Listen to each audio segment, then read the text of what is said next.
그 뉴욕 타임즈에서 21세기에 출간된 책 중에서 최고의 책 100권을 선정을 했습니다. 사실 21세기가 지금 4분의 1밖에 지나가지 않았는데 벌써 100권의 책을 선정한다는 것이 조금 이르긴 하지만 하여튼 25년 동안 출간된 책 중에서 최고의 책 100권을 선정을 했습니다.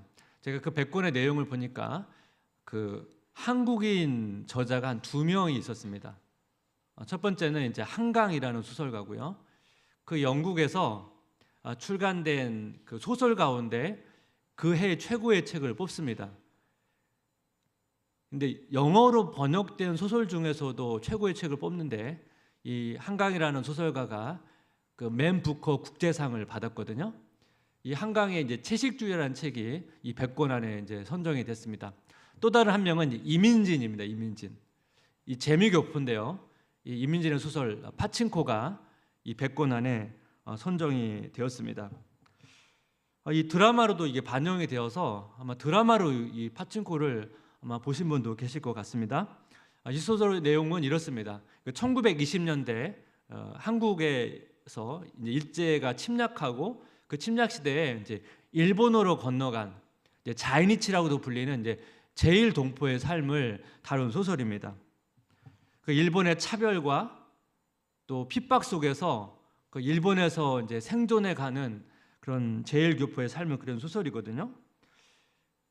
제일교포가 그 일본의 그 차별과 핍박 속에서도 왜 한국으로 돌아오지 않고 그 일본에서 계속 남아 있었는가?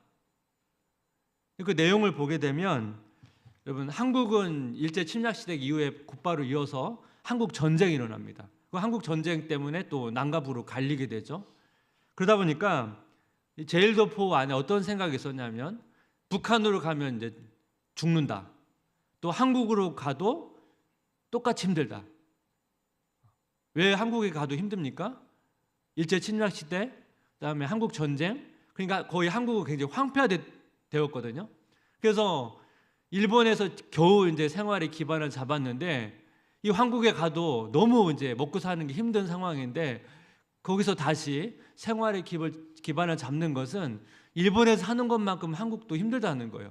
그래서 북한으로 가지도 못하고 한국으로도 가지 못하고 그 심한 차별과 핍박 속에서도 일본에서 정착할 수밖에 없는 상황이었습니다. 그러니까 어떻게 보면 일본에서 완전 생존을 위해서 분투하는 그런 모습을 그리는 소설인데요.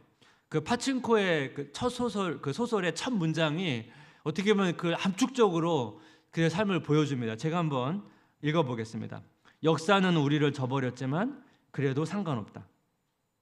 이 문장 안에 딱 담겨 있지 않습니까? 한국 역사의 아픔과 그리고 제일교포의 어떤 삶의 의지를 볼 수가 있는데요. 한 가정의 4대에 거친 삶을 보여주는데 이 소설을 보면서 창세기의 족장이 좀 생각났습니다. 창세기는 아브라함과 야곱과 요셉, 이삭까지 해서 이 4대에 걸친 삶이잖아요. 비슷해요. 그 여러분 아브라함이 갈대아 우르를 떠나서 가나안에 정착하지 않습니까? 여러분 가나안에 정착하는 과정에서 이방 땅으로 가가지고 정착하는 거 쉽지 않았습니다. 녹록하지 않았습니다. 특히 여러분 오늘 본문을 다룬 야곱도 마찬가지죠. 야곱은 이제 가나안에 있다가 가족을 떠나서 먼 하란에 가서 정착을 해야 되는데 그 하란에 정착하는 삶도 힘들었고 사실 고향에 돌아오고 싶었지만 고향에 돌아오지도 못하고 한 20년 동안 보내다가 교양으로 돌아오긴 하지만 고향으로 돌아오는 여정도 평탄하지가 않았습니다. 그래서 이 소설과 이 창세기의 스토리가 어떻게 보면 저는 비슷한 측면이 있다고 생각을 합니다. 그렇게 보면 우리의 삶도 비슷하죠. 당연히 시대랑 환경은 다르지만 우리가 지금 살아가는 이 시대, 그 속에 살아가는 우리도 사실 힘듭니다. 근데 제가 오늘 야곱의 내용을 통해서 주목하고 있는 건 뭐냐면 이런 인생 가운데 하나님의 개입이 있다는 거예요. 오늘 본문은 이제 사실 지난 본문과 연속되는 내용이 있거든요. 근데 지난 본문에서 야곱이 이제 고향으로 돌아오는 과정에서 에서의 만남을 준비를 합니다. 그리고 에서의 마음을 모르다 보니까 이제 불안하니까 이 에서와의 만남을 위해서 여러 가지 이제 조치를 취했거든요. 근데 이제 조치를 취하고 나서 계속 이제 고향 땅으로 이제 가까이 다가오니까 계속 불안한 거예요. 그 생각이 계속 많은 것 같습니다. 그래서 오늘 본문을 보게 되면 이전에 이 에서와의 만남을 조치를 다 취했는데 또 취합니다. 더 강화시킵니다. 더 보완을 합니다. 그 내용을 한번 계속 정리해 가면서 비교해 보면서 보면 좋겠는데, 지난번 여러분 설교가 기억나실지 모르겠지만 에서의 만남에서 한 세 조치를 취하거든요. 그 첫 번째가 뭐냐면 관계 회복을 위해서 노력을 해요.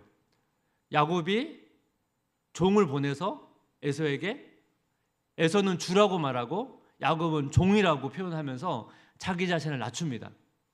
근데 여러분 여기서 멈추는 게 아니고 야곱은 자기가 종이라는 사실을 인정하기 위해서 에서에게 이제 큰 선물을 보냅니다. 그게 창세기 32장 13절 15절인데, 야곱이 거기서 밤을 지내고 그 소유 중에서 형 에서를 위하여 예물을 택하니 암염소가 200이요 숫염소가 20이요 암양이 200이요 순양이 20이요 젖나는 낙타 30과 그 새끼요 암소가 40이요 황소가 10이요 암나귀가 20이요 그 새끼 나귀가 10이라. 여기 있는 여러분 많은 가축들을 다 선물로 보내는데 이게 다 어디서 난 거죠? 장인 라반의 집에서 20년 동안 일하면서 얻은 재산이 있거든요. 근데 이 재산 중에 여러분 읽어보시면 알겠지만 가축이 엄청나게 많이, 자기 재산 중에 상당한 부분을 형에게 선물합니다. 왜 이렇게 선물을 많이 할까요?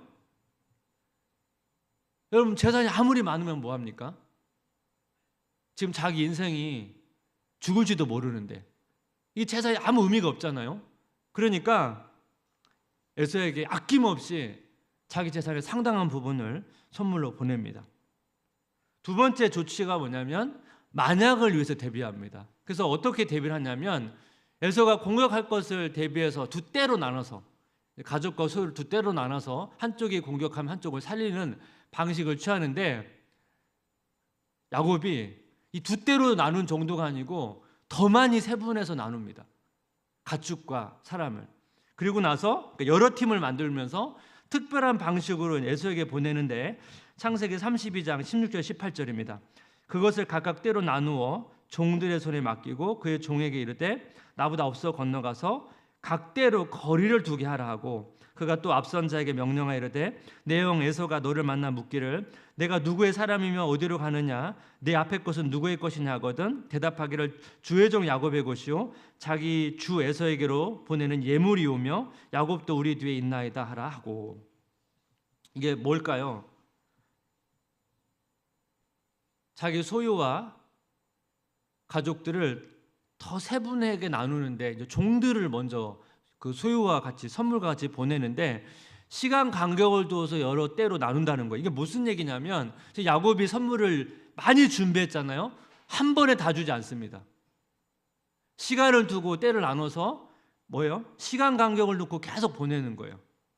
그럼 이게 어떤 장면이 여러분 연상이 됩니까? 지금 에서는 지금 야곱에게 점점 가고 있는데 앞에 종과 가축의 무리가 있는 거예요. 그리고 이것이 야곱이 자기에게 보낸 선물이라는 거예요. 받았잖아요. 또 가다 보니까 또 종과 선물이 있어요. 또 받고 가다가 또 받고. 그러니까 지금 에서는 지금 야곱에 계속 가까이 가는데 선물을 시간 간격을 두고 계속 받고 있는 상황이 되는 거예요. 그럼 여러분 왜 야곱이 이런 선택을 했을까요?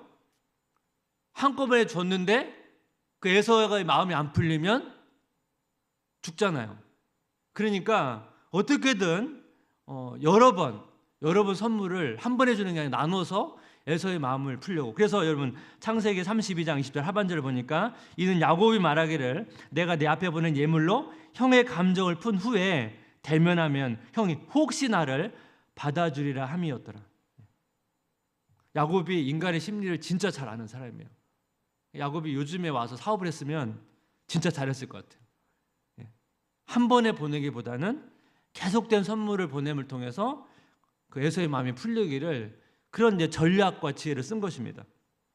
야곱이 이런 조치를 다 취한 다음에 남은 가족과 어떻게 보면 소유를 먼저 다 보내고 야곱은 홀로 남게 됩니다. 창세기 32장 22절부터 24절 상반절인데 한번 같이 읽어볼까요? 밤에 일어나 두 아내와 두 여종과 11아들을 인도하여 압복 나루를 건널세 그들을 인도하여 시내를 건너가게 하며 그의 소유도 건너가게 하고 야곱은 홀로 남았더니, 여기 보면 특징이 뭐냐면 야곱이 가족을 이끌고 건너지 않습니다. 야곱은 다 보내놓고 후방에 남습니다. 그럼 여러분 질문이 생기죠. 야곱은 이 후방에 남아서 뭘 하려고 후방에 남았을까? 근데 몰라요. 왜 모르죠? 왜냐하면 그 다음에 야곱이 뭘 하고 싶었는지를 몰라요. 왜냐하면 하나님께서 갑자기 야곱에게 나타나서 씨름을 걸어오셨거든요. 그래서 우리는 야곱이 왜 홀로 남았는지를 우리는 모릅니다. 근데 추측해 볼 수는 있어요. 뭘 추측해 볼 수 있습니까? 제가 지금 계속 이전 본문과 비교해 보면서 야곱이 에서의 만남을 위해서 여러 가지 조치를 취했거든요. 3가지 조치를 취했는데 제가 2가지 얘기했습니다. 지금 제가 얘기 안 한 조치가 있어요. 그게 뭐죠? 지금 1가지 얘기 안 한 게 있어요. 뭡니까? 기억이 안 나시죠? 기도입니다. 기도. 마지막에 기도합니다. 야곱은 에서의 손에서 자기를 구원해 달라고 기도를 했어요. 저는 야곱이 홀로 남아서 뭘 했을까 했을 때 기도를 했을 가능성이 높다고 생각을 합니다. 몰라요. 사실은 모르는데 천국에 가서 물어봐야 할 텐데 기도를 했을까는 가능성이 높습니다. 왜냐하면 지금 패턴이 제 앞에 있는 걸 거의 반복해서 하되 계속 강화하는 방식이었기 때문에, 그럼 야곱이 무슨 기도를 했을까요? 이것도 사실 몰라요. 근데 여러분 추측해 볼 수 있고 상상해 볼 수 있어요. 그럼 야곱이 바라는 최상의 시나리오는 뭡니까? 하나님께서 에서에게 나타나서 야곱을 건들지 말라고 얘기하는 거예요. 왜 이런 제가 생각을 했냐면, 여러분 야곱이 라반으로 도망갈 때 라반이 이걸 알고 야곱을 가만두지 않으려고 쫓아옵니다. 이때 하나님께서 라반에게 나타나서 야곱을 건들지 말라고, 해하지 말라고 명령을 합니다. 그래서 라반이 야곱을 만난 다음에 하나님이 나에게 명령하셨기 때문에 너를 살려둔다, 그런 이야기를 하거든요. 야곱이 아마 이 사실을 막 기억하고 있었을 것입니다. 그러다 보니까 하나님께서 라반에게 나타나서 말씀해 주신 것처럼 우리 형에게 좀 나타나서 그런 얘기를 해주시기를 그렇게 간절히 바라면서 기도하고 싶었는지 모릅니다. 근데 여러분 이후의 이야기를 보면 하나님께서는 에서에게 나타나지 않았습니다. 여러분 왜 하나님께서 에서에게 나타나지 않았을까요? 답은 간단해요. 에서가 야곱을 죽이러 오는 게 아니거든요. 에서는 지금 야곱의 무리를 호위하러 갑니다. 뭘 가지고 아닙니까? 에서가 야곱을 만났을 때 라반과 같은 이야기를 안 해요. 하나님께서 나에게 나타나서 네 동생 야곱을 해하지 말라는 그런 얘기를 안 하거든요. 그렇기 때문에 에서는 야곱을 갔을 때 어떤 야곱을 복수하려는 그런 마음으로 간 것 같지는 않습니다. 야곱은 모르니까 어쨌든 그런 생각을 했겠죠. 그러니까 종합해보면 야곱이 지금 에서를 위한 여러 가지 대안을 강화하면서 이 자신의 불안한 마음을 극복하려고 했다는 거예요. 근데 여러분 우리도 마찬가지 아닙니까? 여러분 우리가 보통 불안할 때 어떻게 반응하죠? 우리도 불안하면 자꾸 이 불안한 마음을 해소하기 위한 행동을 하죠. 때로는 좀 회피하는 방향으로 행동하기도 하고, 때로는 이 문제를 해결하고자 하는 방향으로 행동하기도 하고, 그래서 우리가 이런 이 2가지 방향 속에서 이 불안한 마음이 찾아올 때 그런 행동들을 한다는 거예요. 아마 하나님께서도 야곱을 볼 때 이 야곱의 이런 불안한 모습을 읽었을 것입니다. 근데 하나님께서는 이 야곱 안에 있는 불안과 야곱이 바라는 그 바람에 대해서 어떻게 반응하시는가?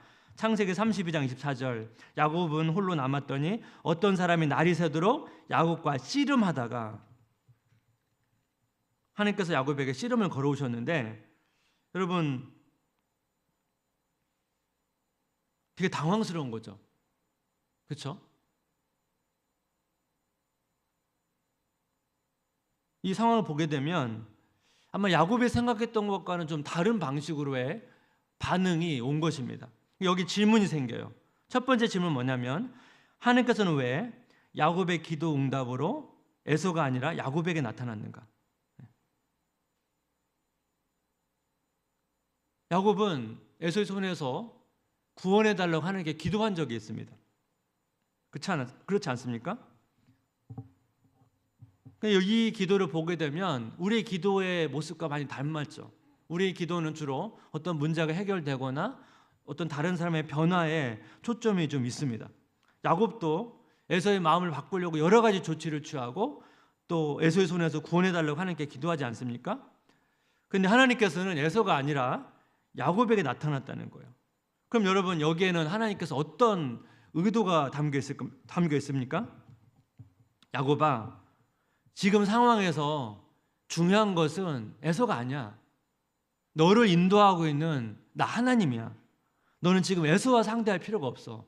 너는 지금 나와 단판을 지어야 돼. 이런 메시지를 사실 담고 있는 거죠. 사실 우리가 인생의 문제 속에서 자꾸 하나님과 상대하기보다는 에서로 상징되는 어떤 문제와 상대하려고 한다는 거예요.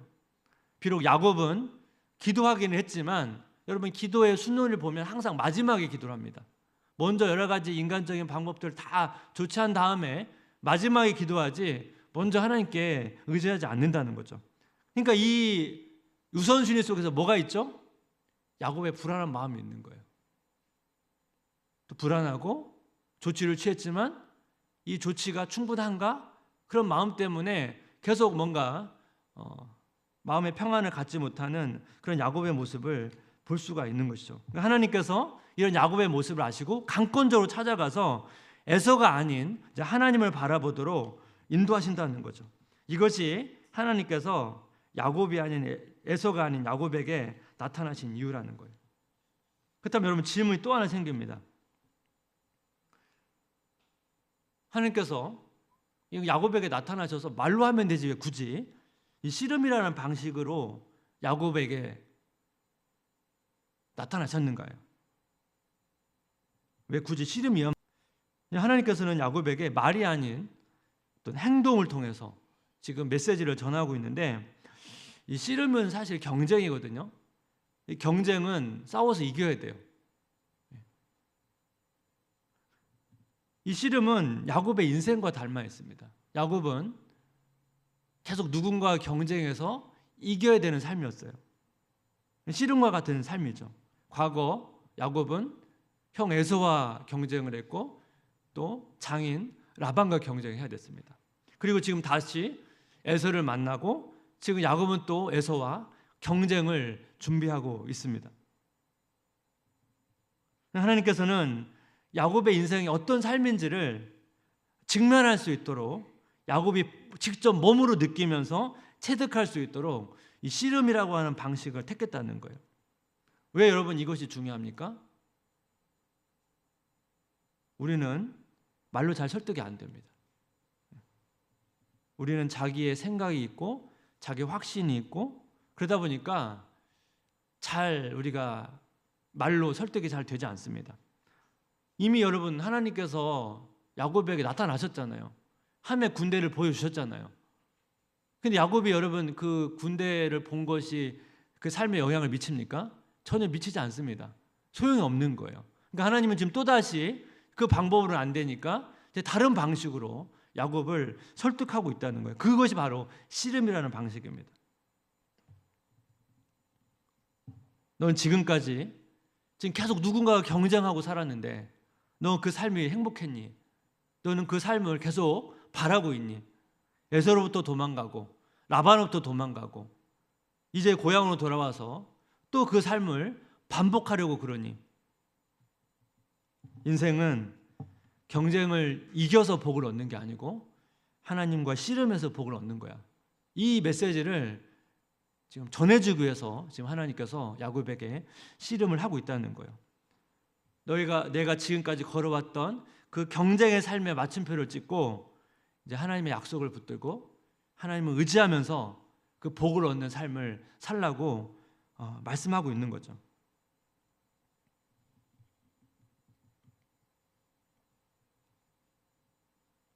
하나님께서는 야곱이 이제 고향에 들어오는 그 시점에 이제 하나님의 군대를 보여주셨죠. 야곱에게 하나님의 군대를 보여주시면서 너 두려워하지 마라. 하나님의 군대가 너와 함께 하고 있다. 내가 너에게 베델의 하나님 너 기억하고 있니? 베델에서 너에게 약속하신 거. 네가 어디를 가든지 너와 함께 하겠다고 내가 약속했지. 네가 고향에 들어가더라도 내가 너와 함께 하실 거야. 너의 하나님의 군대가 널 함께 하고 있으니까 두려워할 필요가 없다. 사실 이런 메시지를 계속 줬는데 야곱이 너무 불안하다 보니까 하나님의 약속이 있어도 하나님의 군대가 있어도 야곱은 계속 자신의 문제를 자기 스스로 풀려고 한다는 것입니다. 근데 여러분 여기서 위로가 되는 게 뭐냐면 야곱은 이전보다 훨씬 성숙한 모습을 보입니다. 이전에는 야곱은 전에 한번 말씀드린 것처럼 기도한 적이 없어요. 오로지 자기의 경험과 자신의 지혜를 가지고 문제를 해결했지 뭔가 이렇게 하나님께 기도하면서 문제를 풀어간 적이 없거든요. 근데 지금 하나님께 기도를 해요. 근데 문제는 뭡니까? 기도가 마지막이에요. 우선순위에서 밀려 있어요. 그러니까 여전히 불안하고 이것을 아신 하나님께서 야곱을 성장시키기 위해서 야곱을 도와주시기 위해서 씨름을 걸고 계신다는 것입니다. 사실 이 하나님의 찾아오심은 야곱이 생각하지 못했던 기대하지 않았던 그런 방식의 응답이죠. 어떻게 보면 이상한 응답이고 신비한 응답입니다. 근데 여러분 야곱은 이 하나님과의 만남이 야곱의 인생에서 굉장한 중요한 전환점이 됩니다. 하나님께서 이 사건을 통해서 무엇을 말씀하실까요? 그리고 다음에 이제 이 본문을 좀 더 깊이 있게 더 살펴볼 텐데 오늘은 약간 서론에 해당되는 부분이거든요. 우리가 뭘 알 수 있습니까? 하나님께서는 우리의 중요한 시기에 우리가 먼저 찾아오신다는 거예요. 그리고 그 중요한 시기에 우리를 깊이 만나주시기를 원하신다는 것입니다. 저는 이 본문을 좀 묵상하면서 저는 여러 번 제 삶이 야곱과 비슷하다는 생각을 많이 했었거든요.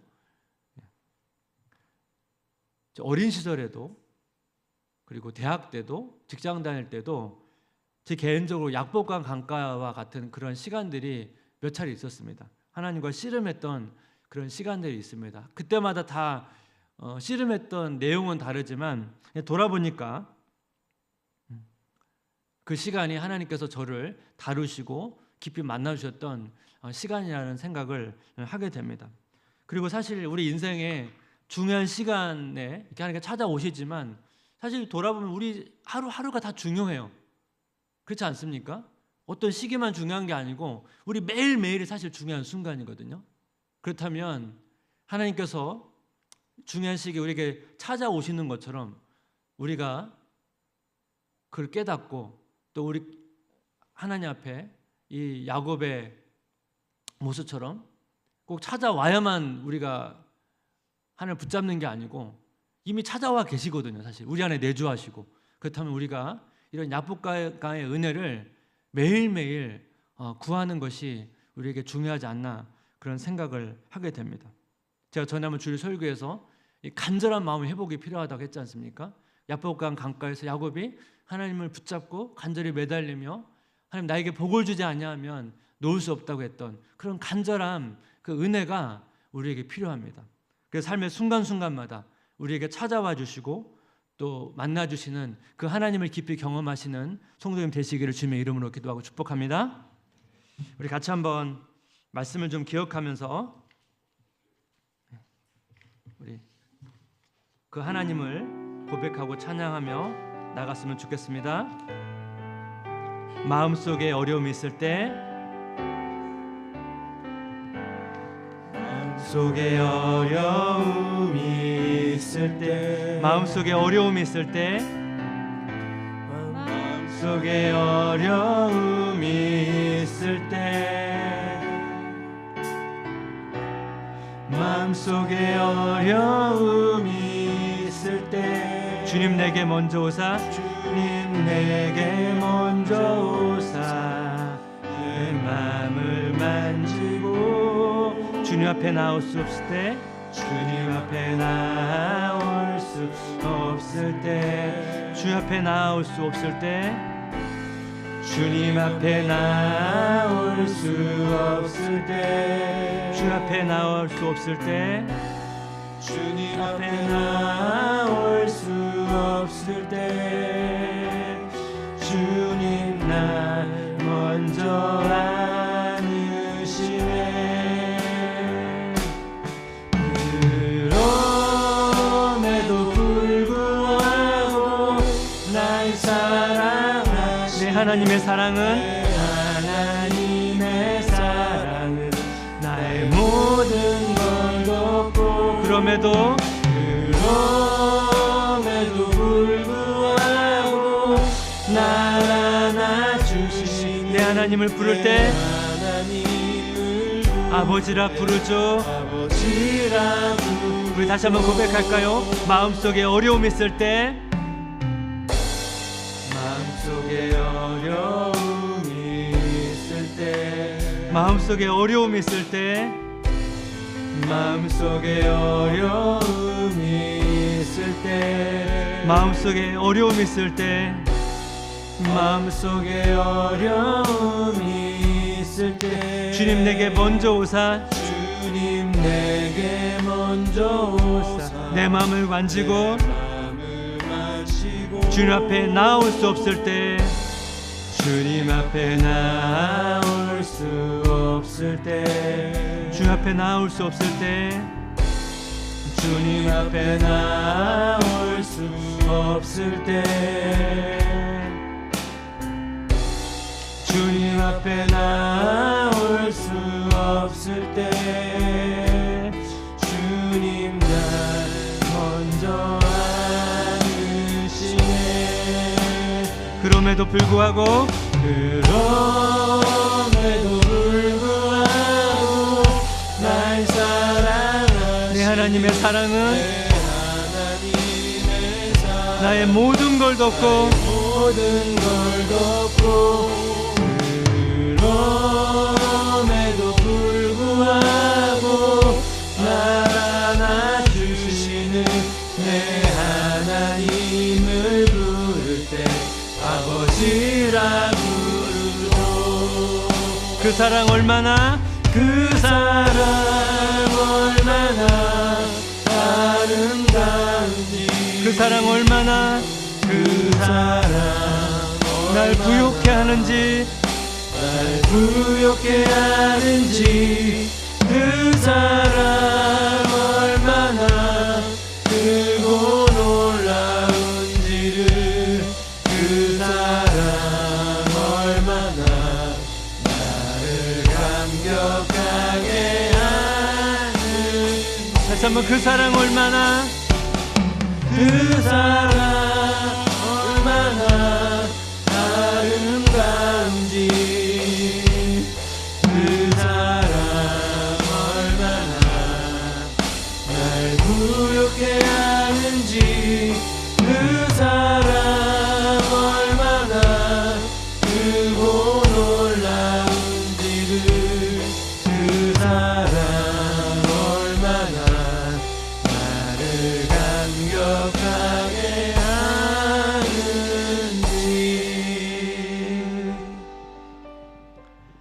우리 같이 기도할 때 우리 삶에 끊임없는 문제의 연속입니다. 우리가 얼마나 일상 가운데 수많은 문제들을 해결하고 또 처리하고 또 그러면서 얼마나 또 많은 시간들을 또 그 문제를 해결하는데 사용합니까? 여러분, 문제를 해결하기 위해서 노력하고 애쓰는 거 나쁜 게 아니에요. 근데 하나님께서 원하시는 게 뭡니까? 그걸 해결하기 전에 나와 먼저 씨름하면 좋겠다. 너 인생의 문제, 내 인생을 내가 인도하고 있는데 그 문제와 씨름하기 전에 나와 씨름하면 좋겠다. 내가 너에게 복을